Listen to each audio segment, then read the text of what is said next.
जिस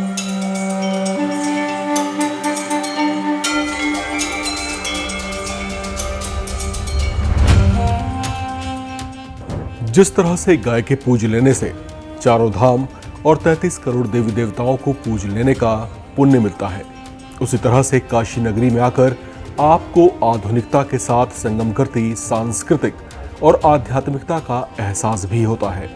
अपनी कत्थई शाम और गुलकंद से मिठास वाली अवधी भोजपुरी बोली के लिए मशहूर आज की वाराणसी अपनी काशी वाली पुरानी पहचान से ज्यादा कुछ बदली नहीं है। इसकी संकरी गलियों में छनते गुलगुलों, तलती कचौड़ियों और फेंटी जा रही ठंडाई आपकी लज्जत को बढ़ाती है, तो इन्हीं कुछ गलियों में बुनती बनारसी साड़ियां महिलाओं को सम्मोहित कर लेती हैं। यहाँ के अनेकों अनेक घरों के साथ अनेकों अनेक छोटे बड़े मंदिर ऐसे बुने हुए लगते हैं जैसे किसी बुनकर ने मानव और देवों का वास आपस में गूंथ दिया हो। बनारस के घाटों पर अलसुबह बजती मंदिर की घंटियों के साथ उगते सूर्य का अभिनंदन सृष्टि के सिंदूरी मस्तक पर ऐसा लगता है जैसे किसी ने कुमकुम लगा दिया हो। इन्हीं घाटों पर आस्था की डुबकी लगाई जाती है। कुछ अंजुल में जल लेकर मनौती मानते हैं। बालकों का बचपन भी इन्हीं घाटों पर कुलाचे भरता है, तो यहीं पर मृत्यु की शून्यता में विलीन भी हुआ जाता है। बनारस एक ऐसा शहर जिसके कण कण में भगवान शिव का वास माना जाता है, जिसके मस्तक पर लटों में गंगा बहती है। शिव के त्रिशूल पर टिके इस शहर की खूबी ये है कि यहाँ जीवन का हर रस मिलता है। बनारसी ठाठ की तो बात ही निराली है। बाबा विश्वनाथ मंदिर और गली गली में अटे पड़े मंदिरों की घंटियों से ये शहर हर वक्त गूंजता रहता है। शमशान में देह की अंतिम विदाई के पलों में भी ये शहर जागता हुआ सा दिखाई पड़ता है। यहाँ जीवन का आनंद तो है ही, मृत्यु भी उतना ही उत्सव से भरपूर है। इसी शहर बनारस में प्रधानमंत्री नरेंद्र मोदी लोकसभा चुनाव 2024 में भी जीत का तिलक लगाने की तैयारी में है। अमेरिकी लेखक मार्क ट्वेन ने कहा था, बनारस इतिहास से भी ज्यादा पुराना और परंपराओं से भी प्राचीन है। ये शहर है ही ऐसा, रस रंग और राग से भरा हुआ, सदियों में हमारी सभ्यता के केंद्र में रहा। गंगा के किनारे फलते फूलते आध्यात्मिक शहर का जिक्र इतिहास और पुराण दोनों में मिलता है। गरुड़ पुराण में देश के आध्यात्मिक गौरव की गाथा बताने वाले 7 शहरों का जिक्र किया गया है। इनमें काशी भी है।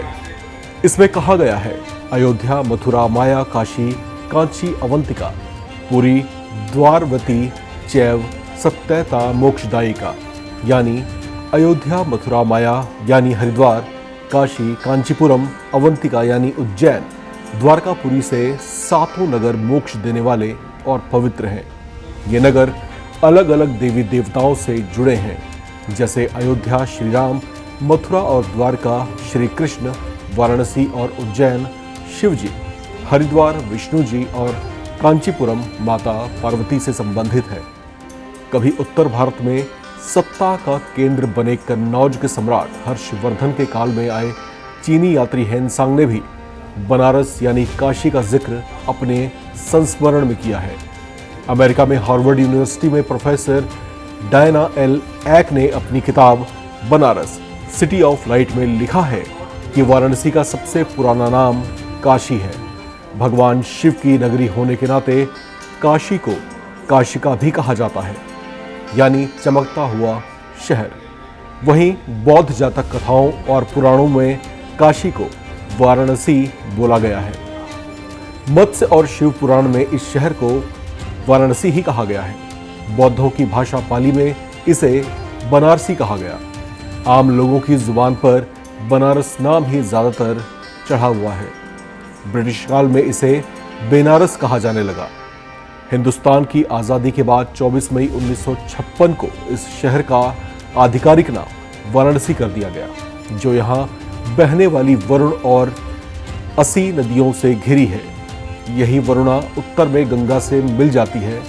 इसी काशी को अविमुक्त, नंदवन, रुद्रवास और काशिक जैसे नामों से बुलाया जाता है।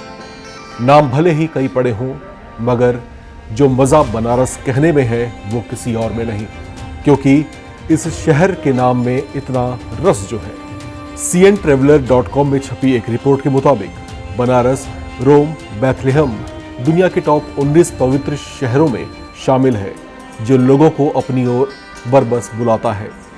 गंगा के किनारे दूर दूर तक फैले बनारस के तकरीबन 88 घाटों पर बैठकर कई योगी ध्यान लगाया करते हैं, तो कई आध्यात्मिक शांति की चाह में यहाँ पर घंटों बैठे रहते हैं। कोई गंगा में डुबकी लगाकर यहाँ जीवन तलाशता है, तो कोई गंगा में अटखेलियाँ करती सूरज की किरणों को घंटों घंटों निहारता है। बनारस हिंदू यूनिवर्सिटी में प्रोफेसर के मिश्रा कहते हैं कि विश्वनाथ मंदिर के करीब बने दशमेश्वर घाट के बारे में पुराणों में कहा गया है कि इसे ब्रह्मा जी ने भगवान शिव के स्वागत करने के लिए बनाया था। वहीं मणिकर्णिका घाट के बारे में एक दिलचस्प किस्सा भी है। भगवान शिव अक्सर घूमते रहते थे। उनकी इसी आदत पर रोक लगाने के लिए देवी पार्वती ने ये सोचकर भगवान शिव के कान के झुमके कहीं पर छिपा दिए, ताकि शिव हमेशा अपने गुम हुए झुमकों की तलाश यहीं आसपास करते रहें। तो कुछ ऐसी है काशी, बनारस या वाराणसी की अनूठी पहचान। आप कहीं जाइएगा नहीं। बाकी तमाम अपडेट्स के लिए आप बने रहिए NBT ऑनलाइन के साथ।